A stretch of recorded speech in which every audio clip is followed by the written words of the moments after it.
ilang taon na daw na hindi nila nakakausap at nakukontak. So gusto nilang lumapit kay Daddy Frankie. Pero mula po na itungtong niya yung paa niya pabalik na India, hindi na po na kami nagkaroon ng komunikasyon. Hindi mo man lang to kami o naalala o bigyan man lang ng kahit na anong suporta mga bata. Lagi na lang nandun na lang sa India, hindi na kami kinakamusta. Lagi na lang kami iniiwan sa ere.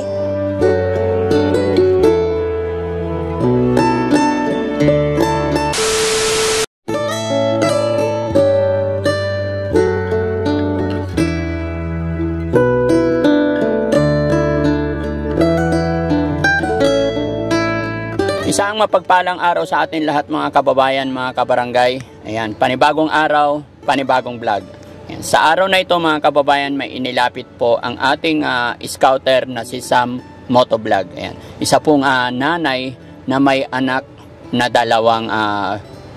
dalawa pero yung isa po ay PWD. At ang gustong ipanawagan mga kababayan ay isang tatay na Indiano po. So, ibig sabihin ay Indian national po yung tatay at ilang taon na daw na hindi nila nakakausap at nakukontak. So gusto nilang lumapit kay Daddy Frankie para ipanawagan, para makausap or magkaroon sila ng muling komunikasyon sa bata. At ito mga kababayan, para makasurvive, ang tanging hanap buhay po nila ay nagtitinda po sila dito sa gilid ng kalsada ng ukay-ukay. Mga kababayan, samahan nyo po kami para alamin ang kwento ng kanilang buhay.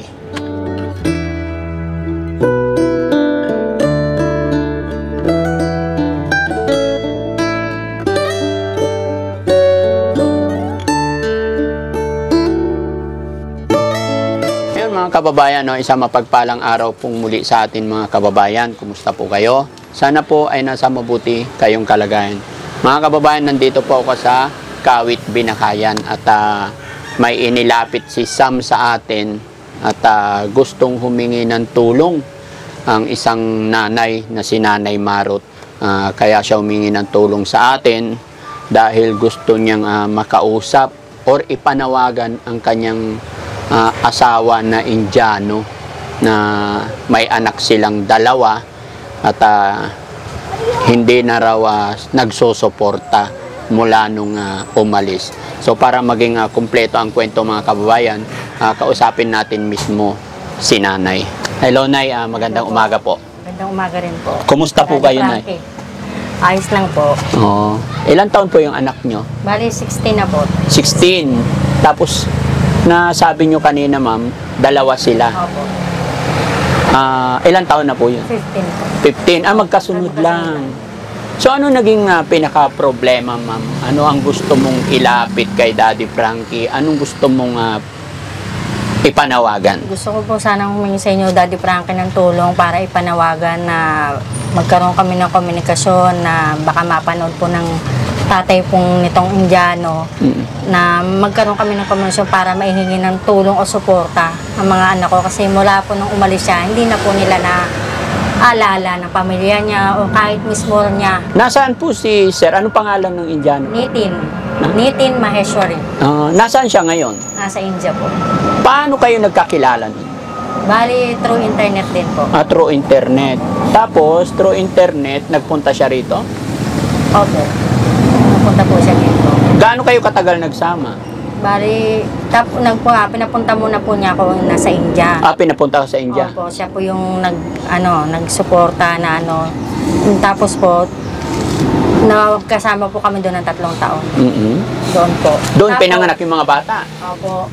Nung buntis na po ako sa pangalawa, nagdesisyon po kami na dito naman, manirahan sana po. Oo. Ngayon, hindi ko po alam na meron po pala dapat mga bayaran, mga papel-papel, mga dokumento. Na sa pagpunta dito? Opo, na bago siya makapagtrabaho. Dito? Opo, bali 1 taon po rin siya nag-stay dito.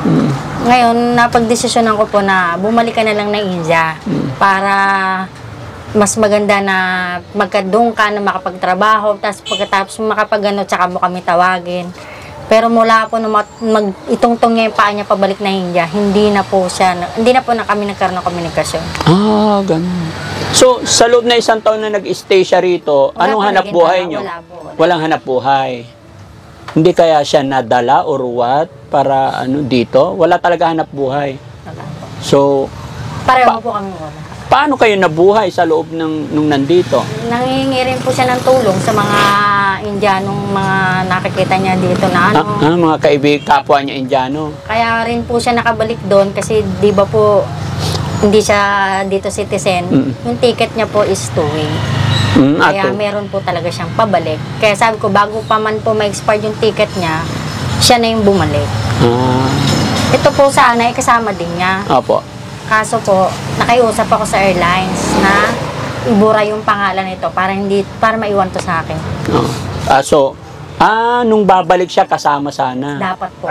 Pero pinabura mo sa airline. Opo. Nakiusap po ako sa airlines na baka pwede po na maiwan to. Kasi nga, unang anak, tsaka matagal ako bago nagkaanak. Tapos, Opo. siyempre po, Ilan taon na pala si ma'am? 43 po. Okay. Tapos napansin ko anong kondisyon ng anak niyo po? Bali po, meron po siyang learning disability. Learning disability. Ibig sabihin, PWD siya. Opo. Okay. So sa ngayon, ma'am, ano ang inyong pinagkakakitaan ngayon? Bali po, nagtitinda-tinda po kami sa ngayon, pag bakasyon po, ukay-ukay. Pag may pasok po sa school, mga kikiam, squid ball, ganun po yung mga tinda ng mga sago. Okay. So pinakagusto mo ngayon is ipanawagan? Opo. Gusto ko po sana ipanawagan sa inyo, Daddy Frankie, baka matulungan niyo po ako na magkaroon kami ng komunikasyon at sakaling makita niya na malalaki na yung mga anak niya. Baka sakaling mapanood niya. Opo. Bali, ilang taon na siya nung umalis siya, mga ilang taon na hanggang ngayon? 13 po. Kasi 2 taon po nung iwan niya. Nung umalis siya, 2 years old pa lang siya. So, bali 13 14 years. po ba? 14 na kayo walang komunikasyon. Wala po. Okay.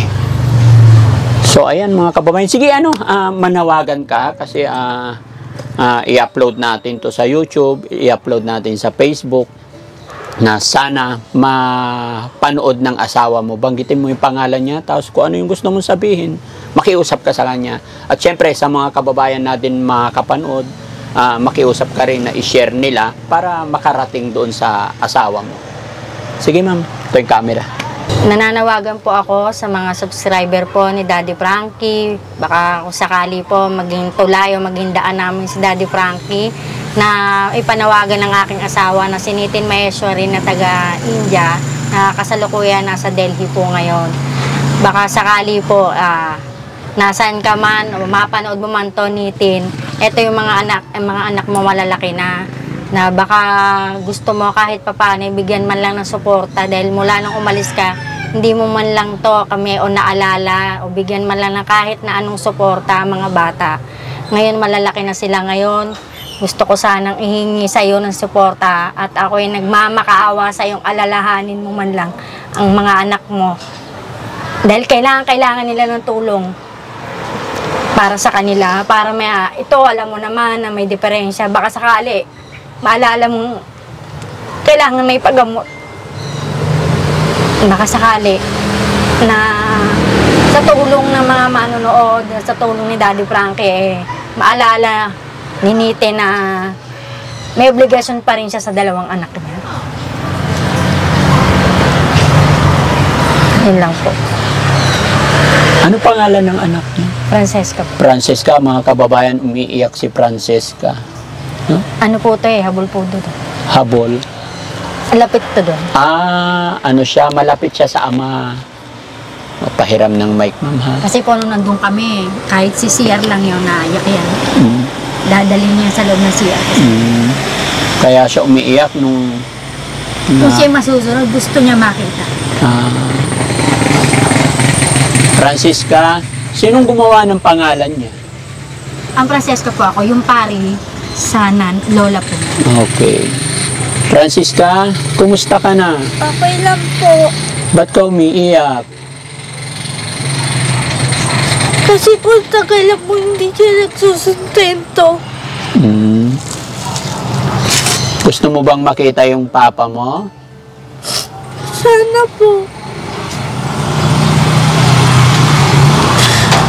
Hindi na po siya lagi. Hindi na po siya nagsusustento kasi hindi na siya nag-iisip sa amin. Hindi siya nag-iisip. Gusto mong, Francisca, wish ko na sana mapanood ng papa mo ito. May gusto ka bang sabihin sa papa mo? Sige, sabihin mo kung ano yung gusto mong sabihin para mapanood niya, mapakinggan niya, marinig niya kung ano yung nararamdaman mo. Tulungan ko lang si mama, nagtinda pala. Supported lang sa mami ko. Dalawa lang kaming kapatid. Kami lang nagbubuhay sarili. Isapat lang yung kita namin dyan lagi. Lagi 100 lang yung benta namin. 100 lang benta nyo? Opo, sapat lang yung sa pagkain namin. So manawagan ka sa papa mo para nag-aaral ka ba? Susunod na pasukan po, papasok na po. Sa sunod na pasukan. Kung sakaling nandito yung papa mo, anong sasabihin mo?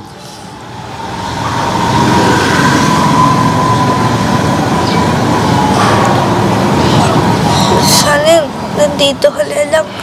Lalo makasama ka. Pero nandun pa rin siya sa India. Hindi sa amin nagpaparamdam. Hindi siya nagpaparamdam. Francisca, paano yun halimbawa pag dumating ang papa mo dito at kunin ka niya? Sasama ka ba papuntang India? Hindi po ako sasama kung iiwan ko mami ko dito. Gusto ko po kasama si mama doon. Gusto mo rin kasama si mami mo? Tapos kapatid ko. Sige, kausapin mo yung daddy mo. Kasi almost 14 years na hindi na siya nagparamdam sa inyo. Kausapin mo siya. I'm sure mapapanood niya ito. Lagi siya, di sa amin, lagi na lang siya, nandun na lang sa India, hindi na kami kinakamusta. Lagi na lang kami iniiwan lang sa ere. Lagi kang iniiwan? Dalawa na lang kaming kapatid, tas mami ko lang. Oo. Dapat lang kita namin dyan. Sapat lang. So, ma'am, ganito na lang. Isang pakiusap pa kung ano talagang gusto mong i-request sa tatay ng mga bata, no? Baka sakali mapanood niya to, no? Ipag-pray natin, no? Kausapin mo ulit yung asawa mo. Hindi kaya may tampo siya? Anong sa palagay mo? Anong reason bakit hindi na siya nagpaparamdam? Ano ba hanap buhay niya doon? Nakaano po? Opo. Wala po akong sa kanya po, na kumukontak po ako sa mga relatives niya, sa kapatid niya, salita po, wala rin po silang alam kung ano na nangyayari sa kanya, kasi parang nagalit na rin po sa kanya kasi hindi po kami kasama nung bumalik. Nagalit yung family ng daddy ng bata, nagalit sa kanya kasi hindi kayo kasama. Gusto sana kasama rin kayo. Dapat po, hindi po hinayaan na bumalik, sinitin sa na mag-isa. Kaso naman po, wala naman po kaming kakayahan na bumalik kasama siya dahil kami yung mga natira, wala nang ticket. Sila lang pong dalawa. Nung nandun kayo sa India, ma'am, anong hanap buhay ng asawa niyo doon? Bali, kinuha po siya ng para sa business nila. May computer business po sila na gano'n. Bali, doon po siya nagtatrabaho. Ilang taon na po yung tatay niya ngayon? Mga ilang taon na po? Mga 38 po. Mga 38. Di kaya may asawa na siya doon ngayon? Kung sakali man po na meron siyang pinakasama, kami pa rin po yung illegal na... Kasal kayo? Opo, sa korte po. Bali po, yung pangalan ko nakadikit pa rin sa kanya? Sa kanya po, sa passport po niya. Kaya ako po ang legal na, kami po. Kayo ang legal. Hindi pa kayo nagpunta sa embassy para kung anong gagawin? Hindi kayo nakapunta? Bali po ako sakali po na na hindi ko daw po ito masuportahan. Ang maitutulong lang daw po nila is iwan ko doon at sila na ang bahala magpadala. So, tatay po nung dalawa. Sabi ng mga Indiano. Sabi ko. Ganun lang Mga po. Indiano ang nagsabi, hindi Pilipino, sa embassy. Kasi mga Indiano po. Mga Indiano. Yun lang daw pong, yun ganun daw po yung batas nila. Hanggang doon lang yung kaya nilang itulong. Hindi nila po para pa mapuwersa na tulungan ng mga bata. Na magpadala dito. Hindi daw po ganun.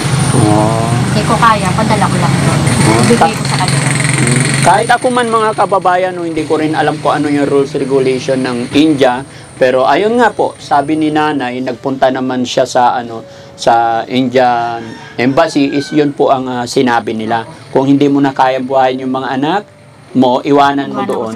Sila na lang papadala sa magulang ng bata. Hindi ko alam, no? Bakit ganun? Ganun ba talaga mga kababayan? Sa mga nakakaalam at mga may idea, paki-comment naman po dyan para matulungan natin si ate. At pa-share na rin tong videos na to nang sa ganun ay makaabot sa daddy niya. Anong pangalan? Nitin Maheshwari. Nitin Maheshwari. Maheshwari. Maheshwari. Miswari. Oh. So, Ate Francisca, buti ma'am, nakakatulong din siya sa mga gawaing bahay? Hindi naman po ganong, may mga tantrums din po kasi siya. Hindi po ganong consistent. Opo. Pero at least, hindi naman gumagala or what. Alam niya umuwi sa bahay, ganun. Opo, bihira ko po itong utusan dahil nga po dalaga na. Oo. Francisca, kumusta ikaw? Okay lang po. Anong ginagawa mo lagi usually? Sandula sa bayan, gagawa yung bahay gawain. Okay. Marunong naman siya magtinda. Pero hindi po siya yung pagsukli. Yun ang hindi niya alam. Kailangan po talaga, nakaano rin po ako. Kaya lang po ako uuwi pag maglulutong pagkain. Wala po kasi nakakain kung hindi ako uuwi para magluto. Tapos babalikan ko po. Paano pag may bumili tapos wala ka? Tinatanong po niyo sa customer kung magkano. Hindi naman siya lulukuhin. Hindi ko rin siguro po, hindi naman po siguro. So, sa kalagayan yung mga kababayan, si Francisca is kasama siya, napabilang po siya sa PWD, kaya yun ang reason kung bakit nananawagan ng kanyang nanay para makahingi ng tulong. Kaya lang yun, hindi nga nila nakakausap yung tatay ng bata. Kaya makikiusap po si Daddy Frankie mga kababayan na sana i-share po natin ang bidyong ito para sa ganun ay makarating or umabot sa kanyang tatay, no? Francisca, huwag kayong mawala ng pag-asa, ha? Mag-pray ka lang habang may buhay, no? May pag-asa. Paano yun, ma'am? Kasi ayun, sabi mo, may batas tayo, ay may batas sila na kung hindi mo kayang buhayin, paano pag halimbawa nakontak natin yung tatay, tapos kunin na lang niya, anong decision mo doon? Siguro po, hindi ko po, kahit ganito po, hindi ko po siguro ibibigay yung dalawang bata sa kanya. Hindi po, kasi nung hihingi ko po ng tulong sa embassy is 2 taon pa lang po, mga 3 taon pa lang po to. Nung nagpunta ka nung embassy noon is 2 years old or 3 years old pa lang siya. Pa po, hindi pa po wala pa po nag-aaral sa kanya. Wala pa nag-aaral. Ngayon nung mag-aaral na, kaya naisipan mong tumawag ulit sa kanya. Sana ipag-pray lang natin. Sana po. Alam ko pong magiging malaking daan po to na